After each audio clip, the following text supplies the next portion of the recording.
Halo, selamat pagi, semangat pagi anak-anak semua. Hari ini kita akan belajar tentang ilmu ukur tanah. Tapi sebelum mulai, mari kita sambil dengarkan musik ya. Mudah-mudahan tidak bikin ngantuk. Nah, perkenalkan saya di sini seperti yang kalian baca di slide, nama saya adalah Iwayan Wirage. Nomor WA nanti kalian boleh japri ya. Itu ada di sana. Ini 081239549983. Jadi perkenalan lebih lanjut, saya sudah menjadi tenaga pengajar di Politeknik Negeri Bali ini sejak tahun 1990. Jadi kalian mungkin belum lahir ya. Nah, sehubungan dengan wabah pandemi ini, yang dimana kita harusnya bertatap muka di kampus, jadi kali ini kita sama-sama akan belajar secara online selama barangkali kurang lebih selama 12 minggu ya. Nah, kebetulan saya diberi tugas untuk mengampu mata kuliah ilmu ukur tanah. Nah, sebelum lanjut, nanti metode kita dalam belajar ilmu ukur tanah adalah saya akan coba memaparkan dengan cara merekam video saya atau slide saya, kemudian kalian pelajari, puter sambil tidur juga boleh. Kemudian nanti kalau ada tanya jawab silahkan dilakukan japri kapan saja, dan jawabannya barangkali tidak secara langsung saya bisa jawab ya. Mudah-mudahan dengan cara komunikasi lewat WA kita bisa belajar bersama-sama ya. Dan mudah-mudahan pandemi ini akan segera berakhir sehingga kita bisa bertatap muka, saling kenal, tidak hanya mendengar suara saja ya. Nah, selanjutnya nanti ilmu ukur tanah juga karena ada hitung-hitungannya, kita tentu saja harus belajar menghitung, dan pelajaran hitungan kita harus coba dengan tugas-tugas. Saya akan memberikan tugas kalian dengan angka-angka yang berbeda. Tentu saja hasilnya bisa sama tergantung soalnya ya. Dan penilaian lebih banyak akan saya lakukan pada tugas-tugas yang kalian bikin. Nah, untuk hari ini, untuk perkenalan, kita akan memperkenalkan pelajaran kita dulu. Apa itu ilmu ukur tanah? Ngapain kita di sana? Dan apa yang akan kita kerjakan di pelajaran ini?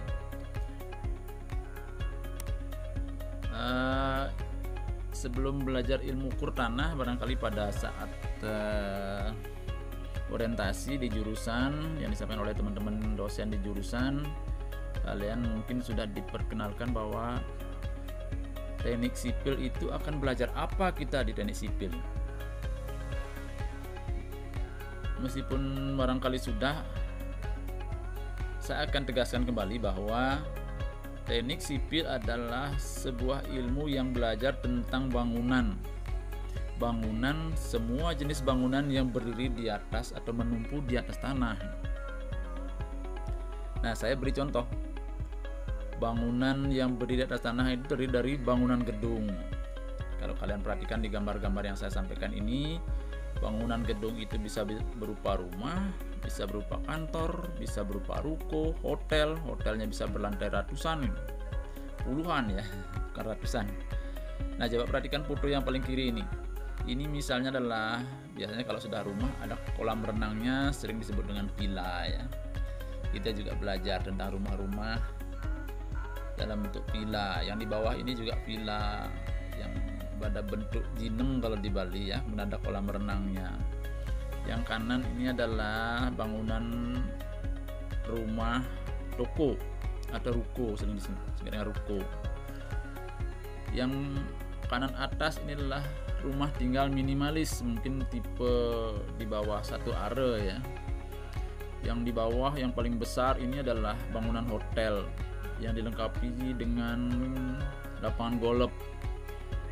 Nah, semua bangunan gedung ini berdiri di atas atau menumpuk di atas tanah. Jadi karena menumpuk di atas tanah, kita akan pelajari di teknik sipil. Begitu ceritanya. Kemudian yang kedua, bangunan yang akan kita pelajari adalah bangunan air. Bangunan air itu terdiri dari beberapa macam, berupa bendungan, saluran irigasi, drainase.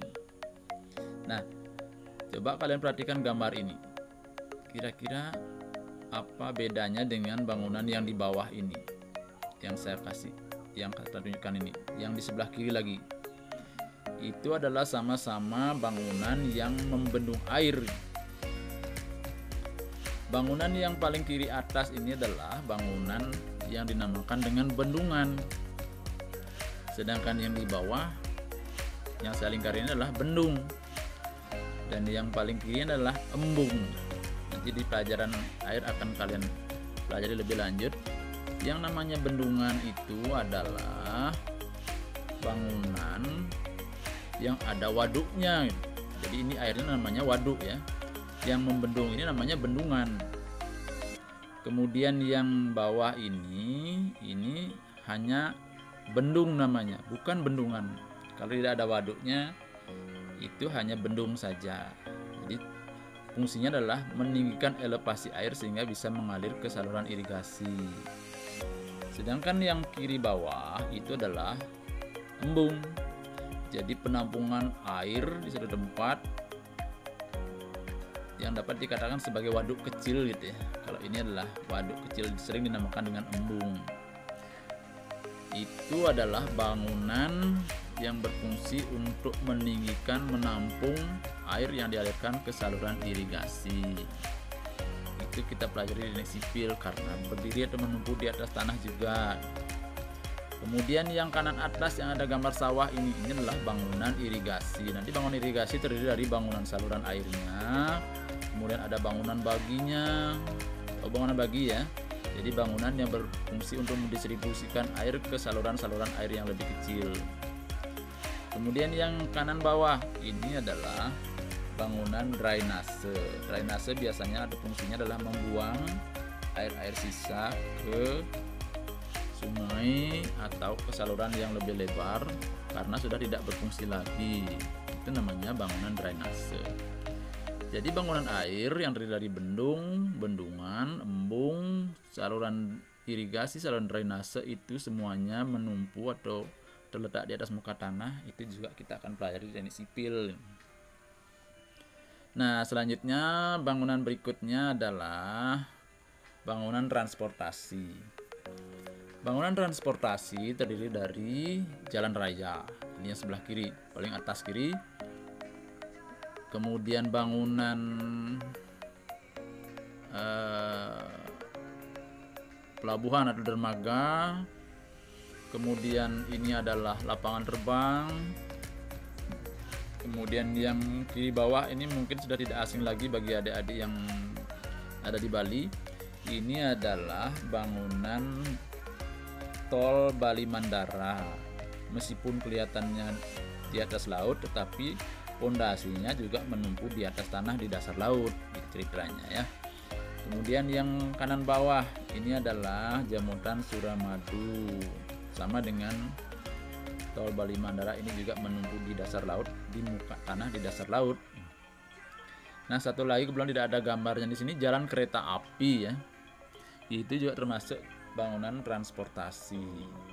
Jadi bangunan transportasi yang terdiri dari jalan raya, jalan kereta api, pelabuhan, bandara, jembatan, itu semuanya kita belajar di teknik sipil. Nah, adik-adik sekalian,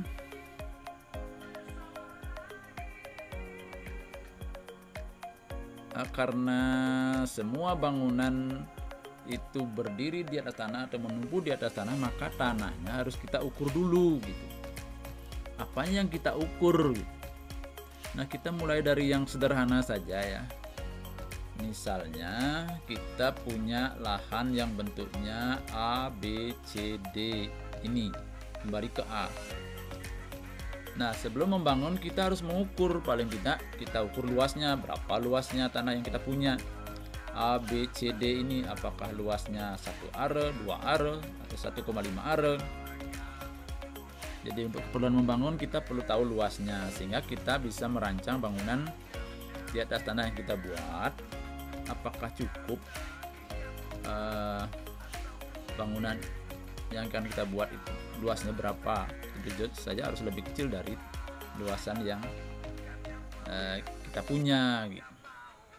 Kemudian yang kedua yang kita lakukan adalah mengukur sudut-sudut batasnya. Jadi sudut-sudut dari D, A, B, ini sudut-sudutnya harus kita ukur.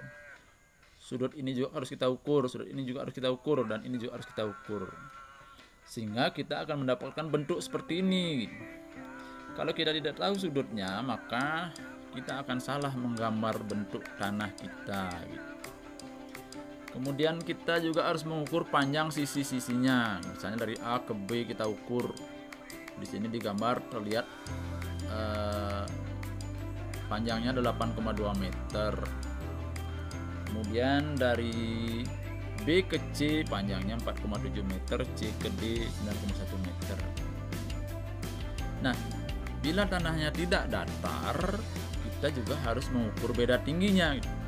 Jadi di mana kita akan menggali, di mana kita akan mengeruk akan kelihatan karena kita mengukur beda tingginya. Nah, selanjutnya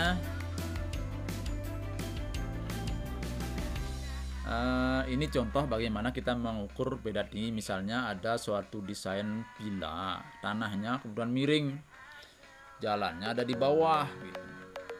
Nah, kita harus tahu beda tinggi antara titik ini dengan titik yang paling atas misalnya, atau titik yang A, titik ini misalnya dengan titik-titik yang ada di atasnya.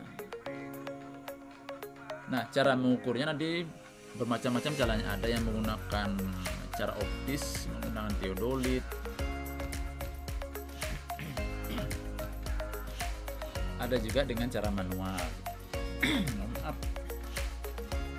Jadi itu mengukur beda tingginya kita perlu juga. Nah, selanjutnya dari data-data pengukuran sudut, kemudian jarak, kemudian mengukur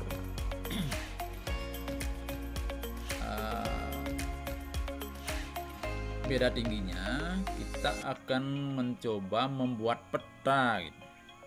Peta yang kita akan dapatkan dari pelajaran ilmu tanah adalah peta topografi namanya. Peta topografi adalah peta-peta yang ada garis-garis ketinggiannya.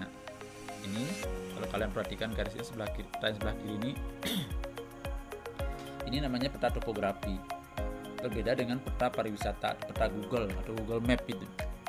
Peta topografi ini dilengkapi dengan garis-garis ketinggian. Garis-garis ketinggian ini garis-garis yang legot-legot ini, ininya namanya garis ketinggian. Garis ini dilengkapi dengan identitas elevasi atau ketinggian. Nah, ketinggian garis-garis ini ditunjukkan dengan angka-angka ini. Biasanya ini mengacu pada ketinggian dari muka air laut misalnya. Maaf. Nah, kalau kalian tidak bisa membayangkan garis-garis ini, coba perhatikan gambaran sebelah kanan. Kalau ada garis-garis kontur seperti ini dengan ketinggian 80, ada 180, ada 60, ada 40, ada 20.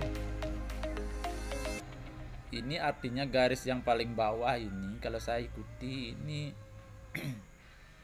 elevasinya sama ya. Elevasinya adalah 20 meter.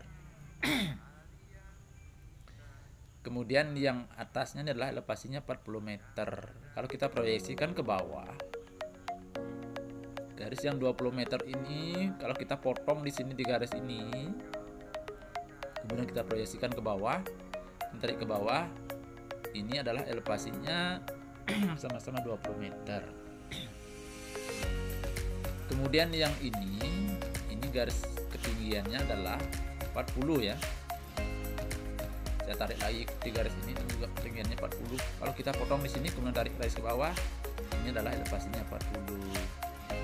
Ini elevasinya 40. Ya, bisa dibayangkan ya. Kemudian kalau kita hubungkan ini bentuk muka tanah atau potongan dari A ke B itu adalah seperti ini. Ada puncak bukitnya, kemudian miring ke kiri dan ke kanan, tergantung dari jarak-jarak garis ketinggian ini, jarak-jarak garis kontur ini. Nah, itu namanya peta topografi ya.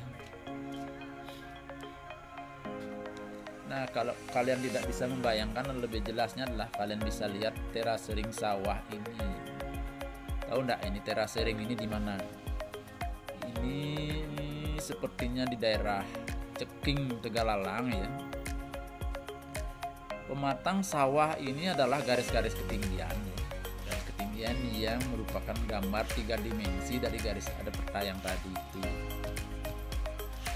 Jadi ini tapi elevasinya di beda tinggi antara pematang 1 dan pematang 2 tidak sama ya, karena ini dibuat tidak untuk keperluan pembangunan, ini dibuat secara alamiah oleh leluhur kita petani zaman dulu ya. Ini garis-garis tinggian. Nah, setelah kita memiliki peta topografi, kita akan memplot bangunan yang kita rancang di atas tanah yang kita bangun. Ini contoh dari gambar yang sudah dibuat di atas peta yang kita buat. Kebetulan ini tidak ada garis-garis konturnya ya, mungkin karena tanahnya datar. Yang sebelah kiri kebetulan yang dimunculkan atapnya, kemudian ada kolam renangnya. Yang sebelah kanan masih berupa denah saja. Ini ada kolam renangnya, kemudian ada jalur jalan setapaknya. Ini adalah bangunannya, ada tempat tidurnya, ada tempat nongkrong-nongkrongnya gitu. Nah, itu gunanya peta ya. Peta, setelah dapat peta, gambar peta, kita buat gambar di atasnya. Nah, setelah peta itu, gambar itu jadi di atas peta, maka kita akan kembali ke lapangan untuk melakukan proses pembangunan. Jadi proses pembangunan dimulai dengan yang namanya width set. Width set itu adalah penentuan titik-titik bangunan yang akan kita buat di lapangan. Jadi width set itu akan kita pelajari nanti di praktek pengukuran tanah, mulai dari pembuatan ini namanya boplang ya. Boplang ini juga boplang terbuat dari papan dan patok-patok kayu yang dibuat dipatok, dipancang di tanah. Kemudian ada batuan benang. Benang-benang ini biasanya membentuk sudut 90 derajat. Nah, ini adalah width set secara manual. Kemudian ada juga width set yang dilakukan secara optis menggunakan alat-alat optis seperti teodolit. Sebelah kanan nanti akan kita pelajari di pelajaran ilmu pertanahan atau praktek ilmu pertanahan. Itu tentang width set ya. Jadi setelah gambar jadi kita ke lapangan melakukan pengukuran atau menentukan titik bangunan, namanya width set. Sekali lagi width set.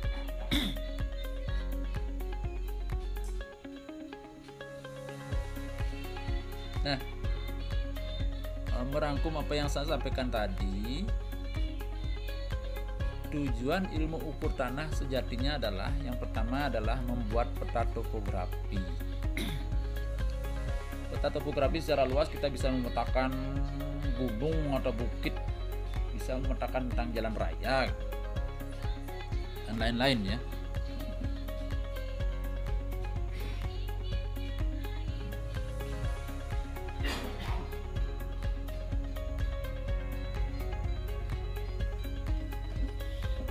Ayo kita lanjutkan lagi. Mohon maaf ada gangguan teknis sedikit.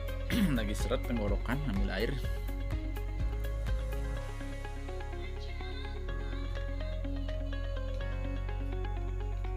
Nah, ini adalah contoh peta topografi ya.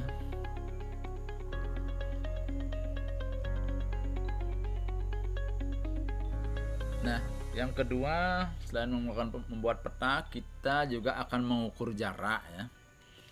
Mengukur jarak di dalam ilmu ukur tanah terdiri dari ada yang namanya jarak lapangan atau jarak langsung ya. Misalnya dari titik ini ke titik ini kita ukur jaraknya miring sesuai dengan muka tanahnya. Kemudian jarak datar. Jarak datar itu adalah jarak dari titik ini diukur secara mendatar ke titik patok yang kedua ini namanya jarak datar. Kemudian jarak vertikal sering juga disebut dengan beda tinggi. Misalnya titik A, titik B itu beda tingginya sering juga disebut dengan jarak vertikal. Kita sudah bahas tadi ya. Yang ketiga, ukur tanah juga berfungsi untuk mengukur sudut-sudut. Sudut itu bermacam-macam. Ada yang sudut vertikal, ada yang sudut horizontal. Nah, yang saya kasih contoh di sini adalah sudut horizontal ya. Ini adalah sudut dalam. Kemudian ini adalah sudut luar. Ini sudut luar yang putarannya searah jarum jam. Ini sudut luar yang putarannya kebalikan dari putaran jarum jam. Ini adalah sudut pantulan yang searah jarum jam. Kemudian deflection lap artinya sudut dari garis lurus menuju ke garis miring ini arahnya berlawanan jarum jam. Itu pengukuran sudut. Sudut vertikal kebetulan tidak ada gambarnya di sini ya.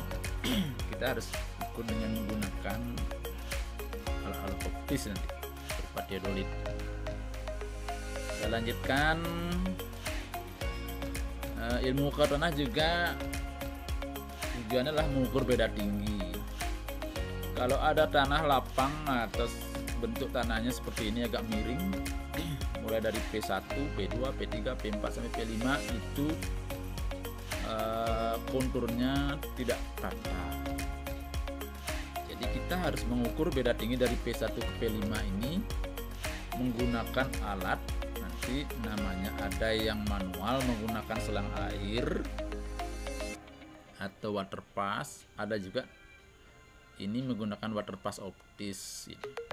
Ini beda tinggi. Jadi tujuannya sudah saya sampaikan tadi di atas. Kenapa kita harus mengukur beda tinggi? Karena kita akan membangun di sebuah lahan, kita tentu akan melakukan proses penggalian atau pengurugan di bagian mana yang akan kita gali, di mana yang kita uruk, sehingga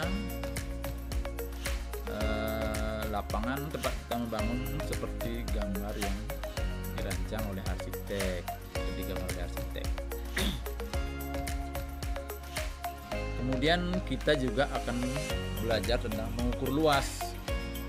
Mengukur luas lahan yang bentuknya segi empat siku-siku, setiap sudutnya akan gampang, tinggal panjang kali lebar saja. Tapi bagaimana kalau kita mendapatkan bentuk lahan yang tidak karuan, bentuknya seperti yang sebelah kiri ini misalnya.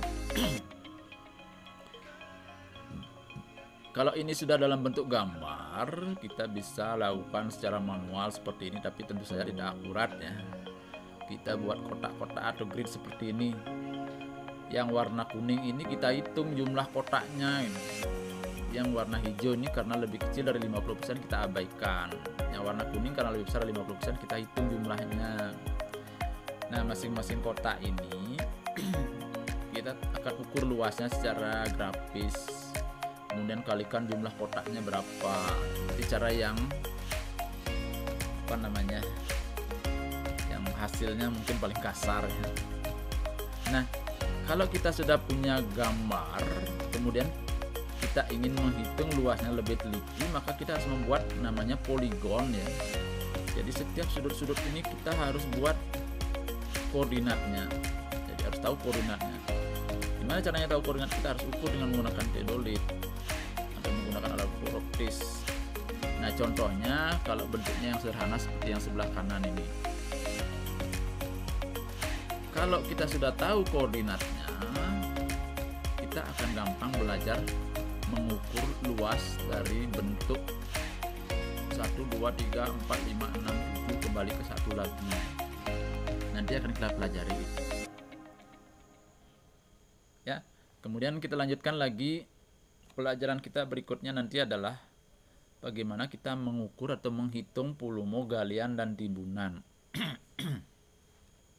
Nah, contoh suatu jalan ya, ini yang paling kiri adalah pekerjaan kaliannya.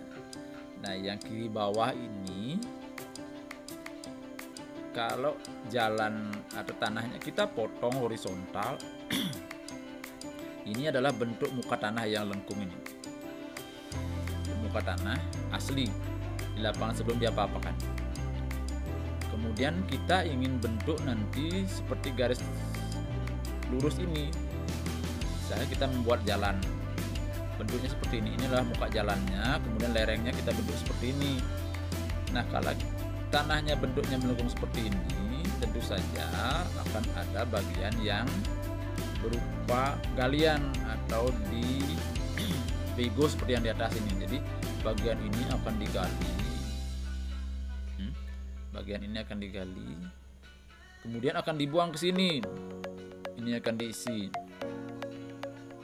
Nah, berapa volume galiannya, berapa volume bagian yang akan diuruk ini, itu akan kita hitung apakah ini cukup untuk menguruk yang sebelah kiri. Kalau tidak cukup, di mana kita ambilkan ini, di mana kita beli, dan berapa harganya, itu yang kita pelajari ya. Nah, itu gambaran kasar dari volume galian yang dimulai. Nah, sebelah kanan juga sama ini ya. Gambarnya ini kebetulan ada skalanya. Ini yang diarsir ini adalah muka tanah aslinya, kemudian yang ini mau diuruk bentuk jalannya seperti ini.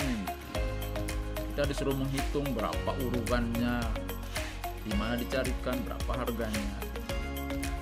Nah, yang bawah juga hasilnya sama dengan yang ini. Ini ada muka tanah asli. Bentuknya seperti ini. Kita ingin membuat seperti garis lurus ini, buat jalan. Jadi ada bagian tanah yang digali, yang ini, kemudian akan dibuang atau menjadi timbunan pada daerah sebelah kiri ini. Ini luas penampangnya gitu. Nah, kalau luas penampang ini dikalikan dengan panjang jalan, kita akan mendapatkan volume dari urugan. Jadi luas penampang urugan dikalikan dengan panjang sama dengan volumenya. Demikian kira-kira pelajaran ilmu ukur tanah kita pada hari ini. Selanjutnya kita akan coba melakukan tanya jawab, boleh dilakukan di grup, boleh di japri. Jangan lupa tanya jawabnya menyebutkan tentang apa yang ditanyakan, kemudian nomor absen berapa, nama siapa. Kalau tidak jelas dari apa yang saya sampaikan, boleh diputar lagi slide-nya. Dan mohon maaf, dengan segala keterbatasan ini kita belajar tidak langsung tatap muka, tetapi dengan cara seperti yang kita lakukan hari ini. Semangat pagi, tetap semangat ya.